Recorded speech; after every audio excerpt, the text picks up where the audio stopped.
Delegacija iz Crne Gore je stigla u studijsko putovanje u Sloveniju kako bi naučili slovenačka iskustva iz oblasti postizanja jednakih mogućnosti muškaraca i žena.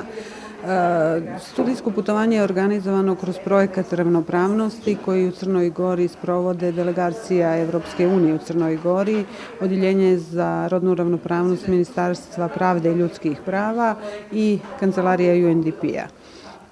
U delegaciji su predstavnici i predstavnice svih političkih partija u Skupštini Crne Gore i došli smo da bi sa znanjima koja steknemo u Sloveniji mogli u Crnoj Gori da napravimo promjene u svakidašnjem životu naših partija, da bi promijenili tu dinamiku i da bi u fokus rada političkih partija stavili pitanje jednakih mogućnosti muškaraca i žena, jer samo ako muškarci i žene imaju jednake mogućnosti, jednake šanse, onda društvo može da bude demokratsko i da ide naprijed. Mi smo imali sreću da za takvu našu želju u Sloveniji imamo razumijevanje i zaista su nas primili zvaničnici na visokom nivou. Naš boravak u Sloveniji počeo je prijemom kod predsjednika državnog zbora. Sreli smo se sa koleginicama iz Komisije za peticije i jednake mogućnosti i onda smo nastavili susrete sa predstavnicama civilnog sektora, akademske zajednice, sindikata, nevladinih organizacija. Sreli smo se sa bivšim ministarkama jer nam je u vladi Slovenije, jer nam je važno da vidimo i kakav je položaj žena kad dođu u izvršnu vlast, šta bi one sada uradile, tada nisu znale da treba da urade i kako otvoriti vrata za druge žene da uđu na pozicije moći u izvršnoj vlasti. I posebna čast i zadovoljstvo nam je što smo današnji radni dan krenuli posjetom kod predsjednika Republike Slovenije, koji nam je poslao jasne poruke da smo na pravom putu i mi kao delegacija sa željom da u Crnoj Gori popravimo to stanje ljudskih prava muškaraca i žena, ali i kao država Crna Gora na putu u Evropsku uniju.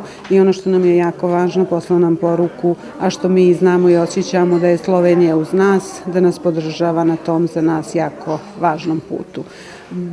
Nastavak našeg današnjeg rada je takav da ćemo se sresti sa gradonačelnikom Zagreba, da ćemo se sresti sa evropskom parlamentarkom i naravno da ćemo se sresti sa članicama političkih partija Slovenije. I kakve je stanje u odnosu muškara i ženska u Crnoj Gori? Vi kao parlamentarka vidite i gledate na ovu stvar. Pa znate, uvijek kada se govori o ljudskim pravima postoji mogućnost da se ta ljestvica podigne i treba da se radi na tome. U Crnoj Gori ne postoje neka kršenja ljudskih prava, negdje pojedinačno, nažalost ima ih, ali sistemsko kršenje ljudskih prava ne postoji. I u Crnoj Gori, kao i u svim zemljama na svijetu, postoji nešto što je u tradiciji, u podjeli rodnih uloga, tako da su žene više moćne u sferi privatnog, muškarci u sferi javnog i to je ono na čemu mi treba da radimo da bi se promijenio taj društveni ugovor između muškaraca i žena, da bi se prerasporedile te obaveze i odgovornosti. I mi mislimo da mnogo možemo naučiti u Sloveniji, zbog toga smo i ovdje. Mi smo, odlučujući da dođemo u Sloveniju, bili svjesni rezultata posljednjih slovenačkih parlamentarnih izbora, kada su kvote odradile svoje i kada je Državni zbor Slovenije dobio 32% žena. Nama je želja da i mi prekoračimo magičnu brojku od 30% manje zastupljenog pola i tu smo da naučimo. Ima kod ženskog spola u Crnoj Gori interesovanje za politiku?